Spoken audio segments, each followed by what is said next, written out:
जय हिंद साथियों। आज हम मुंशी प्रेमचंद जी की कहानी पूस की रात का भाग 2 अर्थात अंतिम भाग सुनने जा रहे हैं। यह कहानी कई दशकों से देश के किसानों की दशा चरितार्थ कर रही है। अगर हमारे YouTube चैनल को सब्सक्राइब नहीं किए हैं तो कहानी शुरू करने से पहले कृपया हमारे YouTube चैनल PK चौहान @247 को सब्सक्राइब कर लें तथा वीडियो को लाइक तथा शेयर कर दें। पिछले भाग में हमने सुना कि हल्कू एक किसान है जो सहना के कर्ज में डूबा है, जो मुश्किल से 4 रुपये कंबल के लिए जुटाया है वो भी सहना को दे दिया। अब उसकी कड़कड़ाती ठंड भरी रात बहुत मुश्किल से कट रही है। तो चलिए आज का भाग सुन रहे हैं, शुरू कर रहे हैं।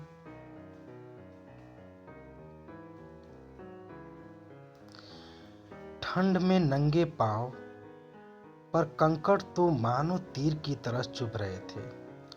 उन सब से ध्यान भटकाने के लिए हल्कू ने जबरे से बात करना शुरू कर दिया और कहने लगा, लग रही है ना तुझे भी बहुत ठंड?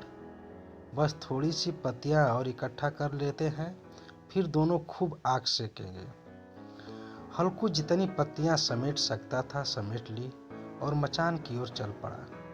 मचान के बाहर पहुंचकर हल्कू ने पत्तियों में आग लगाई। देखते ही देखते आग धधकने लगी और उसकी लपेटें पेड़ों को छूने लगी। हल्कू और जबरा वहीं आग के पास बैठ गए। हल्कू अलाव में कभी अपने हाथ सेकता तो कभी पांव तो कभी आग की ओर पीट कर बैठ जाता। जबरा भी आग के पास पसर कर लेट गया और उन लपेटों को देखने लगा। हल्कू जबरे की ओर देखकर कहने लगा, कहा था ना मैंने, अलाव जलते ही ठंड नहीं लगेगी, अब सेक ले जी भर कर आग।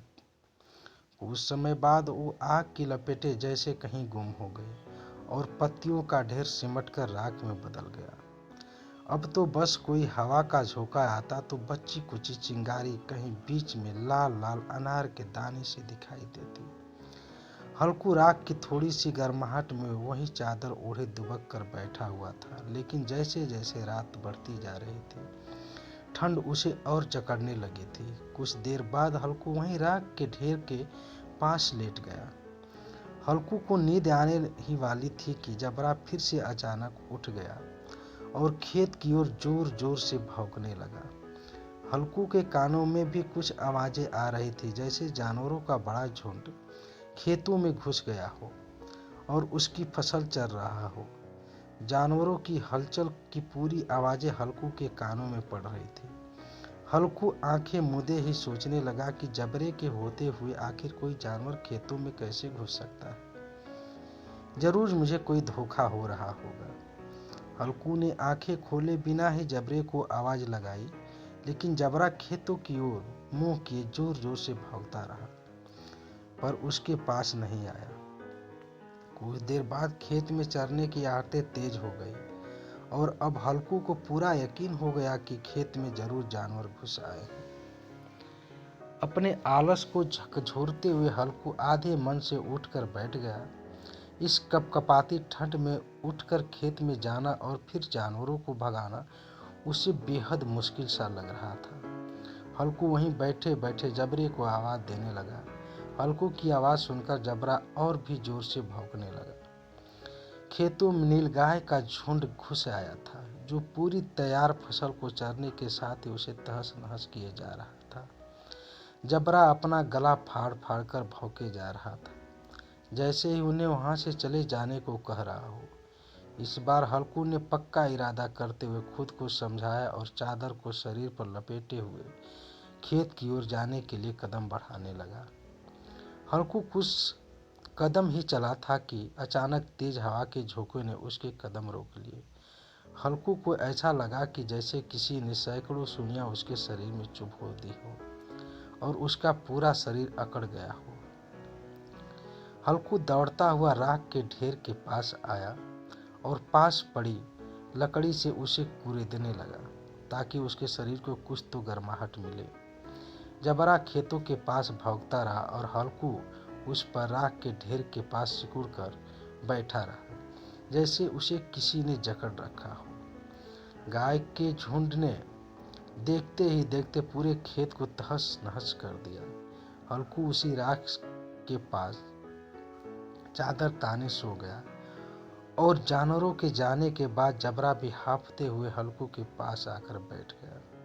सुबह जब हल्कू की आंख खुली तो दिन चढ़ आया था और धूप निकल आई थी। सामने बैठी मुन्नी उसे गुस्से से घूरती हुई जोर जोर से कह रही थी, दिन भर सोए रहोगे क्या? उठकर देखो तो सही, जानवरों ने पूरी फसल का क्या हाल कर दिया। अब हम क्या करेंगे? तुम्हारे रात में खेत में सोने होने का क्या फायदा? अगर चादर तान कर सोना ही था तो घर पर ही पड़े रहते। मुन्नी को चुप होते ना देखकर हल्कू धीरे से उठा और उसने पूछा, क्या तुम खेत से होकर आ रही हो? क्या सच में हमारी पूरी फसल तबाह हो गई है? मुन्नी ने गुस्से से जवाब देते हुए कहा, हाँ, सब कुछ खत्म हो चुका है, अब हम तबाह हो चुके हैं। हल्कू जानता था कि मुन्नी ऐसे चुप न होगी, तो उसने बहाना बनाते हुए कहा, तुझे तो बस खेत की पड़ी है, मैं यहाँ रात में मरने से बाल बाल बचा। रात को मेरे सीने में इतना तेज दर्द उठा कि मैं हिल भी नहीं पाया। यह तो मैं ही जानता हूँ कि दर्द के साथ मैंने कड़कड़ाती ठंड के बीच रात कैसे काटी है।